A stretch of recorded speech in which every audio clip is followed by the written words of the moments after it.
Assalamualaikum warahmatullahi wabarakatuh. Pada pertemuan kali ini, Ibu akan menyampaikan materi tentang penutupan siklus akuntansi perusahaan dagang. Yang akan kita pelajari pada tahapan penutupan siklus akuntansi perusahaan dagang, yang pertama kita akan belajar tentang jurnal penutup perusahaan dagang.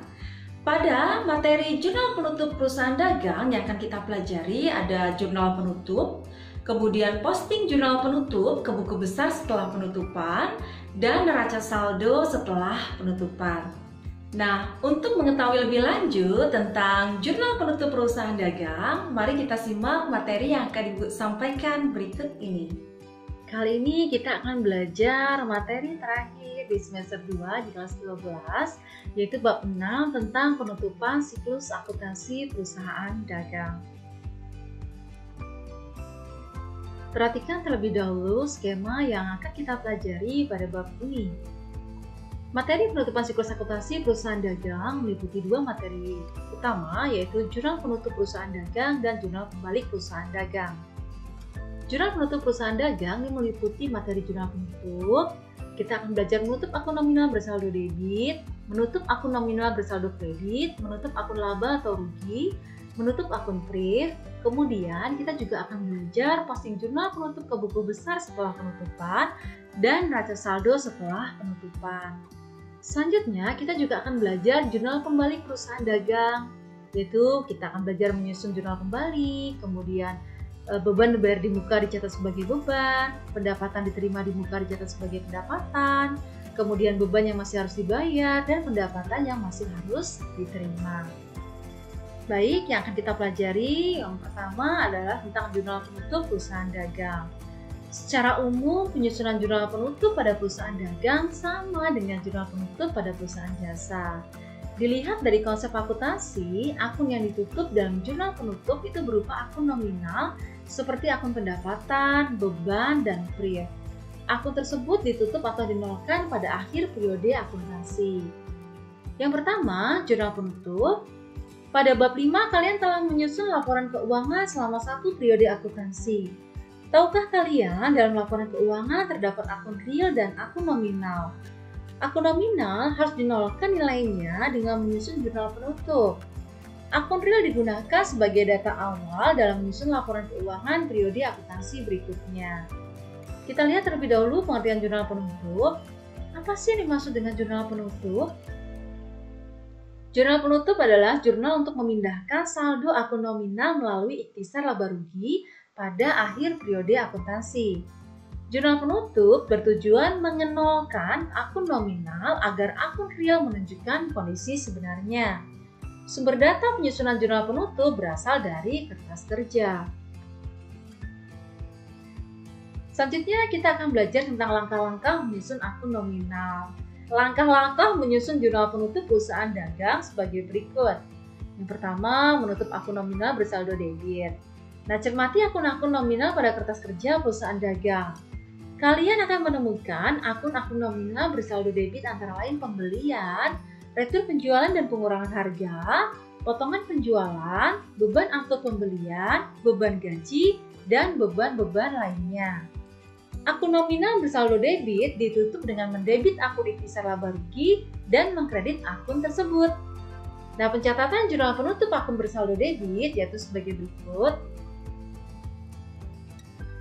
Ingat ketentuannya tadi adalah mendebit akun ikhtisar laba rugi. Jadi ikhtisar laba ruginya dicatat di sisi debit. Kemudian mengkredit akun tersebut. Nah, akun-akun yang lainnya ini dicatat di sisi kredit ya. Retur penjualan dan potongan harga, potongan pembelian, beban angkut pembelian, beban gaji, beban lainnya. Ini semuanya dicatat di sisi kredit. Selanjutnya, menutup akun nominal bersaldo kredit. Akun-akun nominal bersaldo kredit yang terdapat pada perusahaan dagang antara lain penjualan, retur pembelian dan pengurangan harga, potongan pembelian, serta pendapatan di luar usaha meliputi pendapatan sewa, pendapatan bunga, dan pendapatan lain. Akun nominal bersaldo kredit ditutup dengan mendebit akun tersebut dan mengkredit akun ikhtisar laba rugi. Nah, pencatatan jurnal penutup akun bersaldo kredit sebagai berikut. Jadi penjualan, pendapatan di luar usaha, yaitu pembelian dan potongan harga, potongan pembelian, dicatatnya di sisi debit ya, sesuai dengan ketentuannya tadi. Kemudian ikhtisar laba ruginya dicatat di sisi kredit. Selanjutnya yang ketiga adalah menutup akun laba rugi. Akun laba atau rugi ditutup dengan memindahkan akun laba atau rugi ke akun modal. Apabila saldo menunjukkan laba, ditutup dengan mendebit akun ikhtisar laba rugi dan mengkredit akun modal. Apabila saldo menunjukkan rugi, ditutup dengan mendebit akun modal dan mengkredit akun ikhtisar laba rugi. Nah, pencatatan jurnal penutup akun laba rugi sebagai berikut. Jadi ingat tadi ketentuannya ya. Jika laba, ikhtisar laba ruginya dicatat di sisi debit, kemudian modal dicatat di sisi kredit. Kemudian apabila mengalami kerugian ya, apabila saldonya menunjukkan rugi, tadi ditutup dengan mendebit akun modal. Jadi modal dicatat di sisi debit, ikhtisar laba ruginya dicatat di sisi kredit. Selanjutnya yang keempat adalah menutup akun PRIF. Ada kalanya pemilik perusahaan dagang ini mengambil uang perusahaan untuk keperluan pribadi. Nah, transaksi inilah yang memunculkan akun PRIF dan mempengaruhi modal. Akun PRIF termasuk akun nominal yang harus ditutup dengan mendebit akun modal dan mengkredit akun PRIF. Nah, pencatatan jurnal penutup akun PRIF sebagai berikut. Tadi modal dicatat di sisi debit, PRIF dicatat di sisi kredit ya, sesuai dengan ketentuannya. Proses penutupan akun-akun nominal menyebabkan akun-akun tersebut bersaldo nol. Nah, agar lebih jelas memahami proses penutupan pada perusahaan dagang, perhatikan contoh jurnal penutup berdasarkan kertas kerja PD Abimanyu per 31 Desember 2018 berikut. Ini adalah jurnal penutup PD Abimanyu per 31 Desember 2018 dalam ribuan rupiah. Yang pertama, kolom tanggal, nama akun, referensi debit dan kredit. Kita lihat dulu yang pertama adalah penjualan ya, dicatat di sisi debit sebesar Rp140.400.000. Potongan pembelian dicatat di sisi debit sebesar Rp1.900.000. Retur pembelian dicatat di sisi debit sebesar Rp1.100.000. Pendapatan bunga dicatat di sisi debit sebesar Rp1.200.000. Kemudian ikhtisar laba rugi dicatat di sisi kredit sebesar Rp144.600.000. Kemudian ikhtisar laba rugi dicatat di sisi debit sebesar Rp109.100.000. Kemudian potongan penjualan dicatat di sisi kredit sebesar Rp1.900.000. Retur penjualan dan potongan harga dicatat di sisi kredit sebesar Rp800.000. Pembelian dicatat di sisi kredit sebesar Rp71.200.000. Kemudian beban angkut pembelian dicatat di sisi kredit sebesar Rp2.500.000. Beban gaji dicatat di sisi kredit sebesar Rp11.200.000. Kemudian beban telepon dicatat di sisi kredit sebesar Rp300.000. Beban listrik dicatat di sisi kredit sebesar Rp450.000. Beban asuransi dicatat di sisi kredit sebesar Rp1.500.000. Kemudian beban bunga dicatat di sisi kredit sebesar Rp1.600.000. Beban administrasi dan umum sebesar Rp800.000 juga dicatat di sisi kredit. Beban lain-lain juga dicatat di sisi kredit sebesar Rp500.000. Beban perlengkapan toko itu dicatat juga di sisi kredit sebesar Rp1.450.000. Beban perlengkapan kantor juga dicatat di sisi kredit sebesar Rp850.000. Kemudian beban penyusutan peralatan toko sebesar Rp300.000 juga dicatat di sisi kredit. Beban penyusutan peralatan kantor juga dicatat di sisi kredit sebesar Rp250.000. Kemudian beban penyusutan gedung itu juga dicatat di sisi kredit sebesar Rp13 juta. Kemudian beban penyusutan kendaraan juga dicatat di sisi kredit sebesar Rp11.500.000. Modal dicatat di sisi debit sebesar Rp1 juta. PRIF dicatat di sisi kredit sebesar Rp1 juta. Ikhtisar laba rugi dicatat di sisi debit sebesar Rp21.060.000. Modal dicatat di sisi kredit sebesar Rp21.060.000. Selanjutnya, kita akan belajar posting jurnal penutup tadi ke buku besar setelah penutupan. Apa sih tujuan penutupan akun buku besar setelah penutupan? Penutupan akun buku besar bertujuan memudahkan penyusunan neraca saldo setelah penutupan. Agar kalian lebih mudah memahaminya, cermati contoh penutupan akun buku besar berdasarkan kertas kerja dan jurnal penutup PD Abimanyu pada periode 31 Desember 2018 berikut dalam rupiah. Nah, ini adalah akun penjualan. Neraca saldo dicatat di kolom saldo di sisi kredit sebesar Rp140.400.000. Jurnal penutup dicatat di sisi debit sebesar Rp140.400.000. Kemudian potongan penjualan neraca saldonya kita catat di kolom saldo di sisi debit sebesar Rp1.900.000. Kemudian jurnal penutup dicatat di sisi kredit sebesar Rp1.900.000. Retur penjualan dan pengurangan harga, neraca saldonya dicatat di kolom saldo di sisi debit sebesar Rp800.000. Jurnal penutup dicatat di sisi kredit sebesar Rp800.000. Kemudian pendapatan bunga, ini neraca saldonya tadi dicatat di kolom saldo di sisi kredit sebesar Rp1.200.000. Jurnal penutup dicatat di sisi debit sebesar Rp1.200.000. Pembelian, neraca saldonya dicatat di kolom saldo di sisi debit sebesar Rp71.200.000.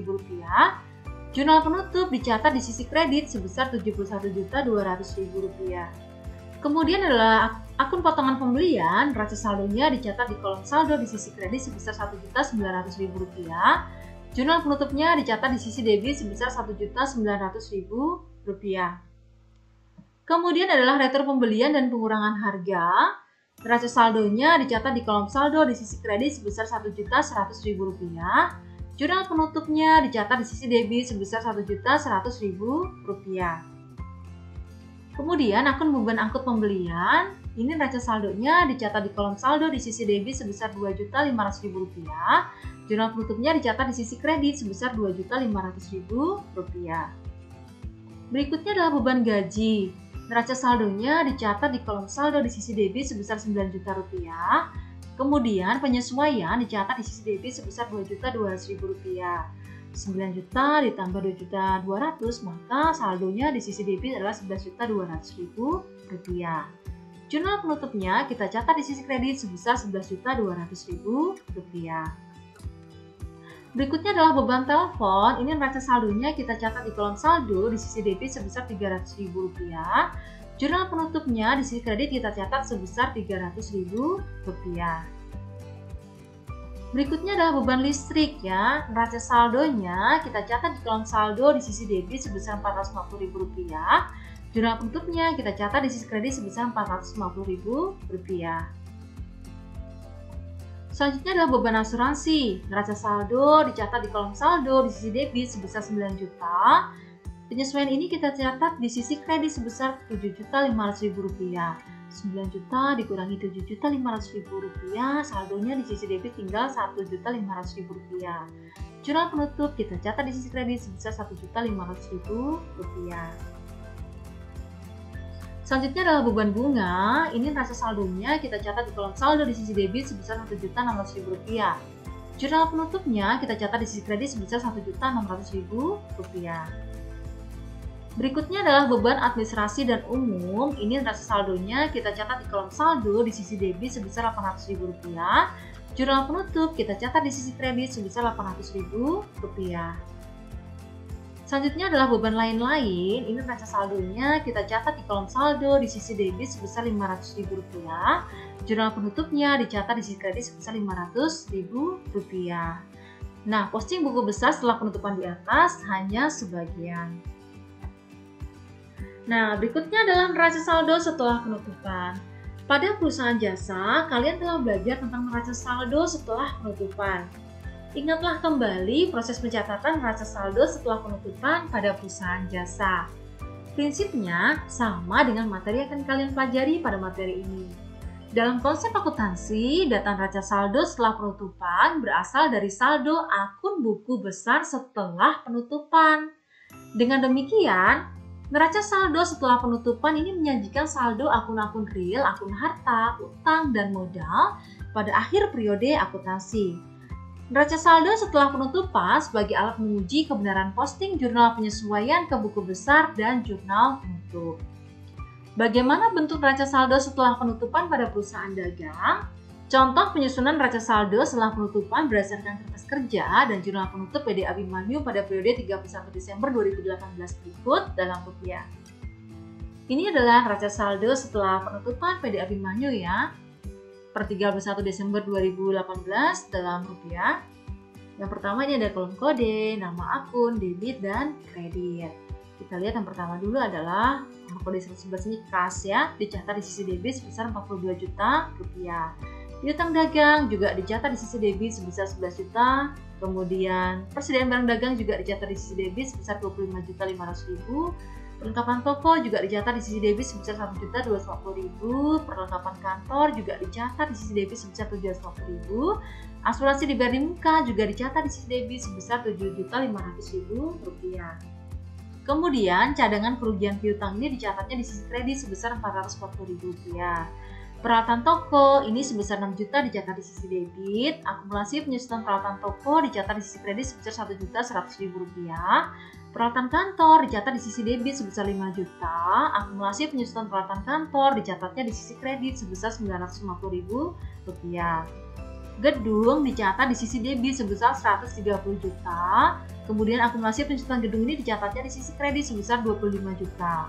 Kendaraan dicatat di sisi debit sebesar 115 juta. Akumulasi penyusutan kendaraan dicatat di sisi kredit sebesar 24.500.000 rupiah.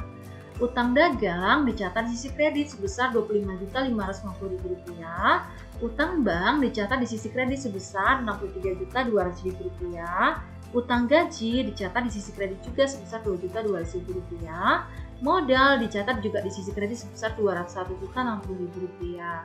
Kemudian di sisi debit kita jumlahkan total secara keseluruhan adalah 344 juta. Kemudian di sisi kredit juga sama, kita jumlahkan ya keseluruhan sebesar 344 juta. Nah, jika kalian amati neraca saldo setelah penutupan PD Abimanyu hanya menyajikan akun real. Selanjutnya, data keuangan neraca saldo setelah penutupan digunakan sebagai neraca awal pada siklus akuntansi periode berikutnya. Demikianlah tadi pemaparan materi yang dapat Ibu sampaikan. Ibu harap kalian dapat memahami materi yang Ibu sampaikan dengan baik. Sampai bertemu kembali pada pemaparan materi yang akan Ibu sampaikan pada pertemuan selanjutnya. Ibu akhiri, wassalamualaikum warahmatullahi wabarakatuh.